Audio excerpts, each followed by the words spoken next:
যখনই আমি তদন্ত রিপোর্টটা হাতে পাবো তখনই কিন্তু আমার মূল কাজটা শুরু হবে। ফর্মাল চার্জ দাখিল হবে, চার্জ হিয়ারিং হবে, সাক্ষী আসবে, কোর্টরুমের যে নিয়মিত কার্যক্রমটা শুরু হবে।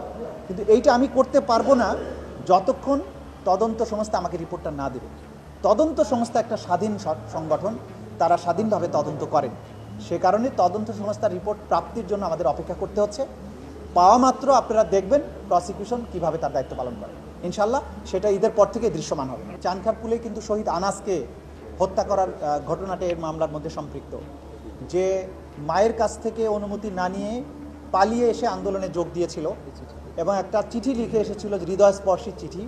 সেখানে সে বলেছিল যে মা, এই আন্দোলনে যোগ না দিয়ে আমি থাকতে পারলাম না, তোমাকে বলে গেলে হয়তো যেতে দিতে না, কিন্তু যখন দেখছি আমাদের ভাই বোনের আন্দোলনে যাচ্ছে, পঙ্গু মানুষের আন্দোলনে যাচ্ছে, দেশের জন্য তারা জীবন দিচ্ছে, তখন যদি আমি ঘরে বসে থাকি অপরাধী মনে হবে।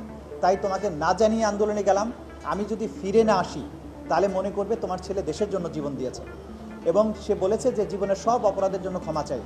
এই যে একটা কিশোরের আকুতি ছিল দেশকে মুক্ত করার জন্য, এবং মাকে না বলে এসে আসলো, এবং সেখানে গলির মধ্যে একটা দোকানে গুলি বর্ষণের সময় সে আশ্রয় নিয়েছিল।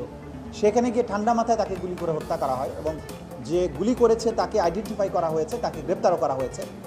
এই মামলার এই হৃদয়স্পর্শী কাহিনী সম্পৃক্ত আছে। তো আমরা যেগুলো তথ্য পেয়ে গেছি, এই চূড়ান্ত রিপোর্টটা পরপরই ঈদের পরপরই আশা করি আমাদের হাতে আসবে এবং সেটারও বিচার প্রক্রিয়া শুরু হয়ে যাবে। আমরা এইসব শহীদদের পরিবারের প্রতি, শহীদদের প্রতি যে দায়িত্ব সেটা আমরা পালন করব। শেখ হাসিনার মামলার ব্যাপারে যেটা কমান্ড রেসপন্সিবিলিটির মামলা, এটা হলো সবচেয়ে বেশি ডকুমেন্ট এখানে ইনভলভ, সেটারও চূড়ান্ত পর্যায়ের কাজ চলছে। আশা করছি ঈদের পরে সেটাও চলে আসবে। কারণ শেখ হাসিনার কমান্ড রেসপন্সিবিলিটি প্রমাণ করার জন্যে সবগুলো মামলারই কিন্তু এক্সট্রাক্ট, সব ঘটনারই এক্সট্রাক্ট কিন্তু এখানে চলে আসবে।